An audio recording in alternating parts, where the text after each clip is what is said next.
Ce soir, nous célébrons les 40 ans de la disparition de l'homme qui a composé ceci.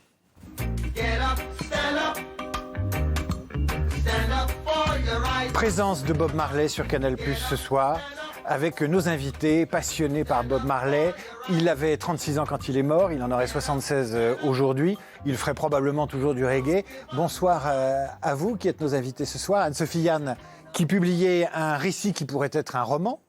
Bob Marley est la fille du dictateur. Vous allez nous dire pourquoi, quelle est cette relation si particulière entre Bob Marley et la fille d'Omar Bongo.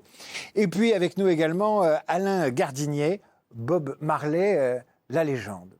Alors une légende aussi puissante qu'elle est capable d'inspirer deux personnes, pardonnez-moi Alain Gardinier, qui ne sont pas de la même génération. Je pense qu'Anne-Sophie Yann n'était pas née quand Bob Marley est mort. Je l'avoue, je n'étais pas née. Ça vous honore. Je ne l'ai jamais rencontré. Alain Gardinier, vous avez été, comme on dit, son contemporain. Et je voudrais commencer avec une question toute simple. Pourquoi lui ? Qu'est-ce qu'il représente pour vous aujourd'hui, Bob Marley ? Alain Gardinier. Pour moi, il ressent peut-être une sorte d'artiste idéal. C'est-à-dire, il est d'une telle simplicité dans ses chansons, dans sa façon d'être, dans ce qu'il véhicule, que ça marche à travers le monde entier. C'est-à-dire que je pense qu'un gamin de Bangalore ou de Lagos va aimer Bob Marley, ou de Paris va aimer Bob Marley sans trop se poser de questions. Je trouve, voilà, l'accessibilité aussi. C'est-à-dire, j'ai pas fourché. Je le redis, l'accessibilité de Bob Marley. Bravo, bien joué, 2 fois de suite. Ah, formidable. Non, mais voilà, je trouve que c'est ça. Pour moi, il est lisible. Il est, voilà, tout de suite. Tout de suite. C'est quelqu'un qu'on peut prendre, il n'y a pas d'à côté, il n'y a pas... On le prend, on l'aime, on ne le déteste pas, on l'aime, on l'adore. Anne-Sophie Yann n'a pas votre âge, Alain Gardinier. Je l'ai dit 2 fois. Hein. Oui, mais je l'ai dit 2 fois, mais parce que je veux le redire, parce que c'est quelque chose qu'on se transmet. C'est-à-dire, à travers les âges, Bob Marley, c'est un peu comme Walt Disney, on le transmet à ses enfants. Anne-Sophie Yann, qu'est-ce que vous avez attrapé chez Bob Marley et comment vous l'avez rencontré, vous ? Je vais être honnête. Je n'étais pas fan de Bob Marley au départ. En fait, c'était... pour moi, Bob Marley, ça représentait... ce type hilar qui disait peace and love et fumait des pétards, je trouvais ça un peu suspect en fait. Très franchement, j'aimais beaucoup sa musique qui évidemment et en effet parle tout de suite et à tout le monde. Il y a quelque chose d'universel extrêmement fort, mais le personnage lui-même m'ennuyait un petit peu. Et jusqu'au moment où je me suis intéressée à son histoire et finalement j'ai été complètement fascinée, happée et l'image que j'avais de lui a complètement changé. Vous avez été séduite ? Il y a une séduction chez Bob Marley ? Je suis totalement tombée amoureuse de lui, vraiment. Il y a quelque chose comme ça. À un moment, c'était complètement. C'est-à-dire qu'il est extrêmement séduisant. Il est d'abord, voilà, sans vouloir être superficiel, il est très beau. Il a vraiment une beauté saisissante et en plus une sensualité dingue. C'est-à-dire que n'ayant pas connu, n'ayant pas eu la chance d'aller à ses concerts, puisque je suis née en 85, donc 4 ans après sa mort, j'ai vu des vidéos justement de ses concerts, des enregistrements, il y en a. Et là, la façon dont il bouge sur scène, le rapport au corps, qui d'ailleurs, le corps pour lui, c'est quelque chose de très... C'est un temple, ouais, exactement. Il le travaille, il faisait énormément de sport, il se nourrissait extrêmement sainement, etc. Et quand il bouge comme ça, les hanches sur scène, j'ai pas limité, mais c'est franchement assez envoûtant. Et donc je comprends... Nous aussi, on comprend que vous soyez séduite, la façon dont vous en parlez. Alain Gardinier, j'ai posé la question, ce qui est représenté pour vous aujourd'hui. Que représente, à sa mort, en 1981, ce sera demain, hein, il est mort un 11 mai 1981, pour laisser aux socialistes le temps de fêter leur victoire, c'est quelqu'un qui avait du tact. Qu'est-ce qui représente à sa mort Bob Marley ? Qui il est le 11 mai 1981 ? C'est Elvis Presley ? Peut-être pas, mais vraiment quelqu'un d'iconique. Moi, je commençais ma carrière de journaliste, donc tout d'un coup, j'ai été stupéfait de voir... carrière, c'est un mot... Enfin, j'ai de mon boulot. Et tout d'un coup, j'étais stupéfait de voir l'importance qu'il a prise tout d'un coup. C'est-à-dire, justement, avec ce charisme, avec ses chansons. Et oui, il a eu... On l'a tout d'un coup... Les gens l'ont adoré, peut-être trop d'ailleurs, mais... Pourquoi trop ? Parce que je pense que ça reste quand même un artiste, un chanteur qui véhicule des idées formidables, qui fait des mélodies incroyables, mais je crois que c'était devenu absolument incroyable. Ça n'a pas duré tout le temps. Par contre, ce qui est étonnant, c'est que c'est resté sur la durée. Bon, il y a eu effectivement ce pic fin mai, juin, juillet, mais ensuite, ça s'est installé. De plus en plus de festivals de reggae, de plus en plus de ventes de disques, de plus en plus d'artistes qui se sont inspirés de lui, et ça a duré sur 40 ans. C'est phénoménal, c'est unique, je pense. C'est l'homme aux 200 millions de disques vendus. c'est pas l'inventeur du reggae, Bob Marley. C'est celui qui l'a porté à son point d'incandescence. Mais pourquoi c'est Bob Marley qui est associé au reggae? Pourquoi c'est lui qui fait que le reggae est définitivement marléisé, si je peux créer un barbarisme? Mais je pense que c'est ça la qualité des chansons et des mélodies. Ouais. L'opportunisme aussi et la volonté. C'est-à-dire que la plupart des Jamaïcains à l'époque n'avaient pas du tout envie d'aller traîner en Angleterre, aux États-Unis, d'avoir froid. D'ailleurs, les deux Whalers, les musiciens avec qui il a formé un trio, ont vite lâché, surtout Bunny Wailer, parce que passer l'hiver dans le fog londonien, alors que lui, Marley, il en voulait. Il est allé, comme je raconte, en Suède pour un projet de film débile. Il a eu froid tout l'hiver. Il en voulait vraiment. Donc je pense qu'au bout d'un moment, il a réussi à imposer ses chansons. Bien sûr, elles étaient très fortes, mais il y avait aussi Toots and the Maytals, il y avait Peter Tosh, plein d'autres artistes, mais lui, il avait quelque chose en plus. Je crois cette volonté vraiment d'y arriver. Vraiment, il s'est battu pendant des années, et je m'en suis rendu compte en écrivant ce livre, il n'a rien lâché. Chaque opportunité était bonne, chaque idée était bonne, il fallait C'est-à-dire qu'il a été entrepreneur du reggae, c'est ce que vous êtes en train de me dire. Il a poussé... Entrepreneur n'est pas péjoratif, mais non. Par rapport à ceux qui l'ont précédé, il a mondialisé le reggae, il a peut-être trouvé de nouvelles sonorités, il est allé chercher les meilleurs musiciens, et c'est pour ça que ça a été lui, comme ça a été Elvis, et comme ce sera Michael Jackson plus tard. Oui, c'est ça, il a réussi aussi à trouver les bons musiciens au bon moment, il a réussi à faire... Avant, vous savez, juste avant que lui arrive, il y avait le rocksteady, il y avait le ska, d'autres rythmes musicaux en Jamaïque. Il a trouvé les bons musiciens, les frères Barrett, qui ont inventé un peu ce style chaloupé du reggae. Il était là aussi au bon moment. Enfin, je veux dire, tout s'est conjugué pour que ça devienne ce qu'il est devenu. Après, Émilie. il l'a payé très cher. Il faut quand même se rappeler que la Jamaïque, c'était pas non plus l'endroit où forcément on avait envie de devenir une grande star internationale. Il y avait des bandits, il y avait des jaloux, il y avait des bandes. Et en l'occurrence, Bob Marley, il a même dû aller enregistrer certains disques en Angleterre et carrément quitter la Jamaïque parce qu'il a été victime de tentative de meurtre chez lui, avec sa femme. Comment on pouvait en vouloir à Bob Marley? Et justement, les jalousies et l'ambition n'étaient pas c'est ce qu'il dit d'ailleurs, c'est ce que j'ai retrouvé à un moment, il dit mais pourquoi moi? Pourquoi on m'en veut? Est-ce qu'il n'a pas fait cocu trop de bons hommes? Comment? Est-ce qu'il n'a pas fait cocu trop de bons hommes? Ça, c'est une autre histoire. Ça, c'est une autre histoire. Anne-Sophie Yann. Les femmes sont venues à lui, en fait. Bah, bien sûr, oui. Il a été vraiment... il faut essayer de, en effet, se replonger dans ce qu'était la Jamaïque à l'époque, c'est-à-dire un pays extrêmement violent qui était vraiment en prise à deux partis politiques qui se contentaient pas de débattre et de s'envoyer des petites piques par journaux interposés. Non, ils avaient des armées avec des milices qui étaient d'ailleurs armées par des forces étrangères, y compris la CIA d'ailleurs, c'est complètement incroyable, mais du coup, et qui se battaient par bastions interposés dans la rue, c'était une véritable situation de guerre civile. Et Bob Marley, qui pensait être au-dessus de la mêlée, et qui avait toujours d'ailleurs chez lui un représentant de chaque parti, constamment chez lui, c'est malgré tout retrouvé au cœur de... C'est curieux, hein, ces Rastaman qu'on pense totalement tranquilles avec leur musique, leurs joints, leurs bonnets.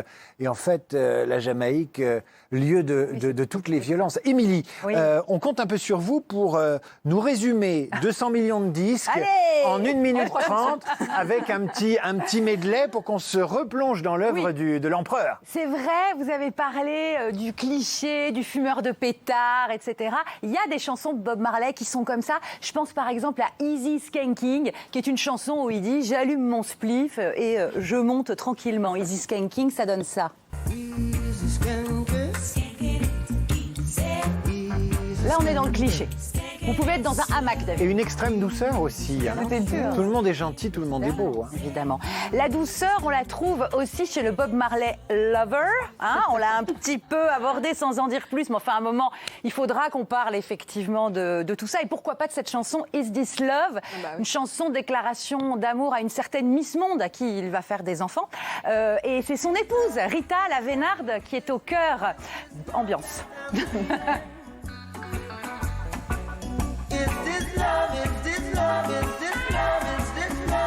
Elle envoie des loves, Rita, mais... Donc là, vous nous dites que la chanson est composée pour sa maîtresse et c'est sa femme qui chante. Fait les chœurs. Alors après, il y a beaucoup de légendes autour de Bob Marley, moi aussi.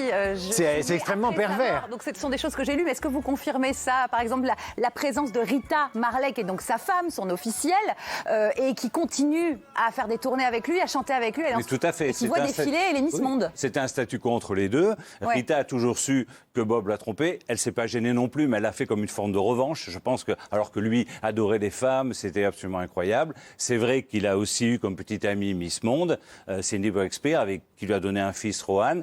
Et ce qui est le paradoxe aussi, par exemple, il a eu 3 fils qui sont nés dans le même mois.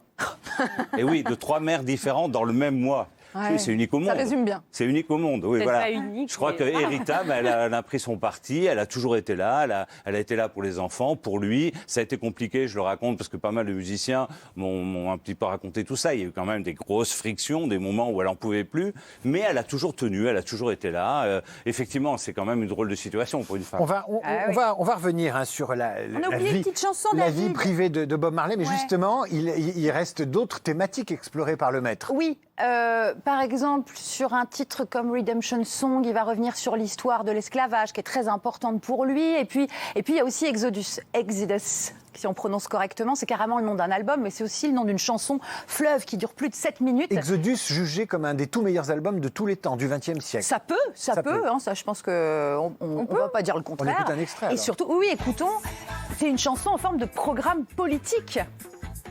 Autour du rastafarisme et du panafricanisme. Absolument, oui. C'est ça. Il était africain à la base, c'est ce qu'il a toujours revendiqué.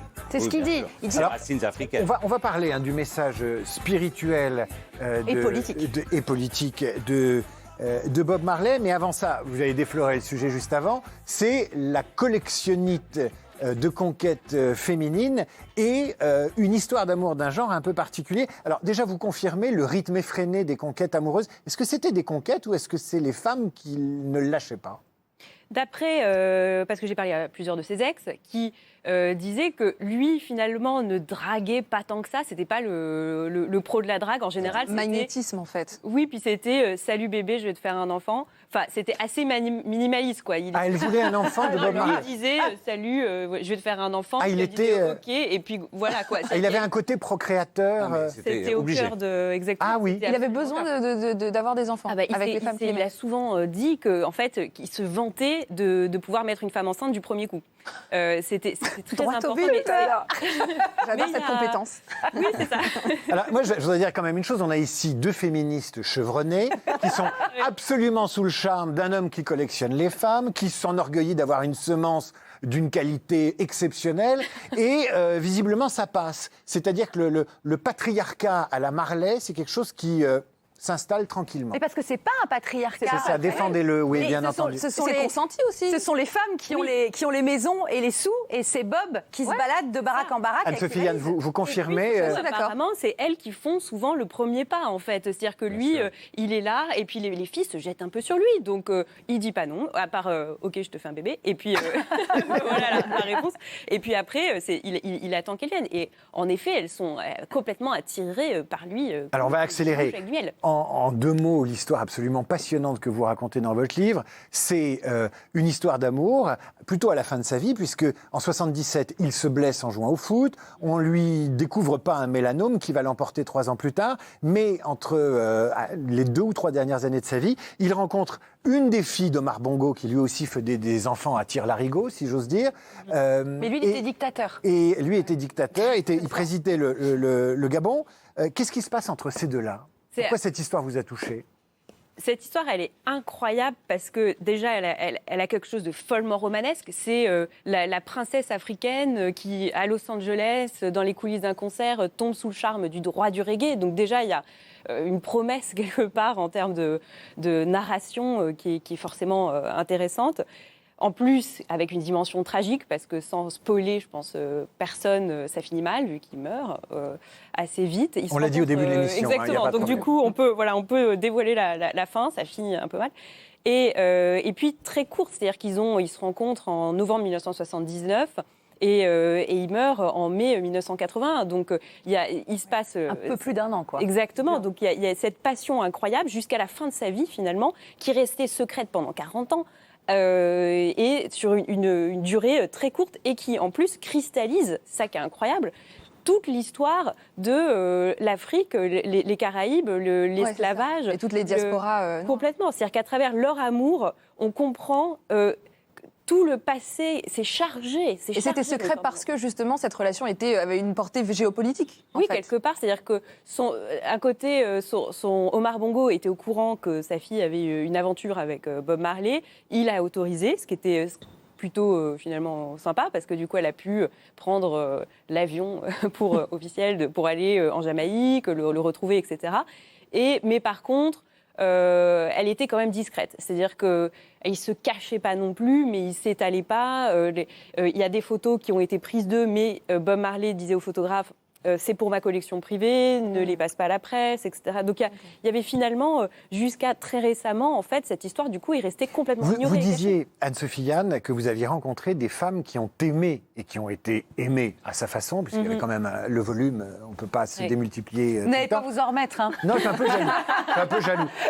Qu'est-ce qu'elle conserve, cette femme? D'abord, est-ce que vous avez rencontré cette femme? Qu'est-ce qu'elle vous a dit de ses amours, ou de cet amour si particulier qui l'a foudroyé?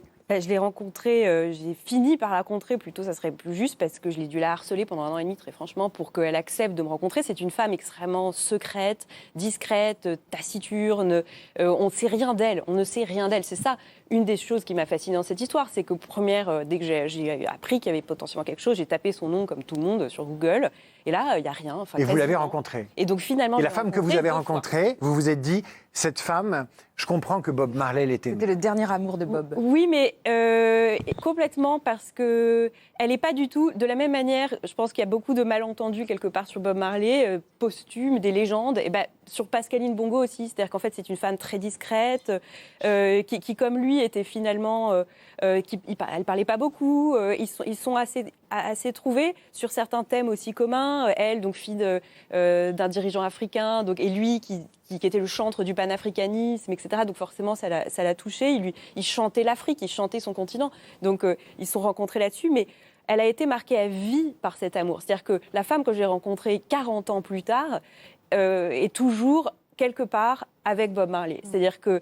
son fantôme est là, ses mots sont là, les paroles de ses chansons sont là. Mais j'ai rencontré même ses enfants, enfin sa fille qui est née bien après aussi, mais qui d'abord s'appelle Nesta, comme Robert Nesta Marley. Robert Nesta Marley, donc, ouais. qui est quand même... Donc Bob Marley a plus marqué cette jeune femme, qui est aujourd'hui une femme mûre, et ses enfants, peut-être que le grand-père, Omar Bongo, les ou deux, le père. Il n'a pas voulu aller au concert, souvenons-nous. Il n'a pas été exactement au concert, mais en fait, pour Pascaline Bongo, elle dit qu'il y a 2 hommes dans sa vie, c'est Bob Marley et son père. Elle est très marquée par les deux. Alain Gardinier, Anne-Sophie Anne nous parle de Marley comme d'un musicien, évidemment un séducteur. Il y a une dimension prophétique qui nous donne encore plus envie de comprendre ce que c'était que la journée de Bob Marley. C'était quoi une journée type de Bob Marley?